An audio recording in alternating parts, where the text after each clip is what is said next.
So mga tol, grabe po ang pinsalang natamo ni Jake Paul sa laban niya kay former heavyweight world champion Anthony Joshua kahapon, kung saan nabasag ang magkabilang panga niya. Sa latest video nga po na inilabas, umiiyak si Jake Paul dahil sa sakit ng panga niya. 3 AM na daw, hindi pa rin siya makatulog. Every time daw kasi na iginagalaw niya yung bibig niya, sumasakit daw yung panga niya. Binunyag din ni Jake Paul na hindi daw siya makakain. Gumagamit lang daw siya ng straw at puro liquid ang nilalaman sa tiyan. Ayon daw sa doktor mga tol, 7 araw pa daw hindi makakakain itong si Jake Paul. Samantala, kaya pala mas lalo nag-trigger itong si Anthony Joshua na inknockout si Jake Paul dahil sa corner. Panay sigaw ang kapatid ni Jake Paul na si Logan Paul. Sinasabihan si Joshua na tatalunin daw siya ni Jake Paul every single round. Sumisigaw din si Logan Paul na matanda na daw itong si AJ at ano daw ang magagawa nito. Kaya sa round 5, diyan na nag-umpisa si Joshua na pabagsakin itong si Jake Paul at tapusin sa round 6 at basagin ang panga nito. At dahil basag ang panga ni Jake Paul, asar na asar po itong si Logan Paul kay Joshua. Sa asar ni Logan Paul, sinubukan na itong nakawin ang kwintas ni Joshua. Buti na lang, hindi nakuha ni Logan Paul ang kwintas. Dahil kung nakuha niya yon, malamang hindi na ibabalik yan ni Logan Paul. May nag-comment naman po dyan at sinabing magkapatid daw talaga itong si Jake Paul at Logan Paul. Parehas daw magnanakaw. Kung si Logan Paul, muntik nang nakawin ang kwintas ni Anthony Joshua. Pagdating naman kay Jake Paul,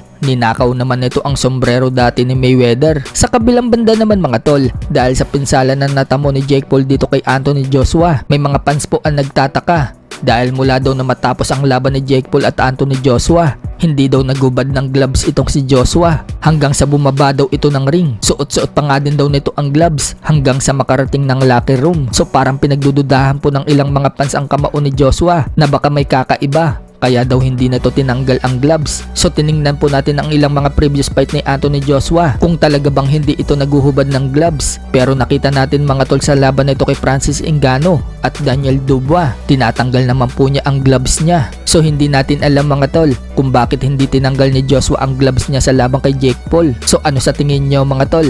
Tama kaya ang hinala ng ibang mga boxing fans na may kakaiba sa gloves ni Joshua? O sadyang malakas lang talaga si Joshua kaya nabasag ang panga ni Jake Paul? Comment nyo lang ang mga opinion nyo. Sa iba pang balita mga tol, nakalapag na po ang Team Inoue sa Riyadh, Saudi Arabia. 1 linggo bago ang laban ni Inoue dito kay Alan Picasso ng Mexico. Habang si Picasso naman mga tol, ready na sa bakbakan nila ni Inoue. Pinakita na po nito ang kanyang kondisyon na katawan. Wika ni Picasso, itataas daw niya ang watawat ng Mexico. Samantala, handa na din po itong makakalaban ni former 3 Division World Champion General Casimero na si Tomohiko ng Japan. Sa Sabado na po magaganap ang laban nila. Nagpakita naman po na mabilis na shadow boxing itong kalaban ni Casimero.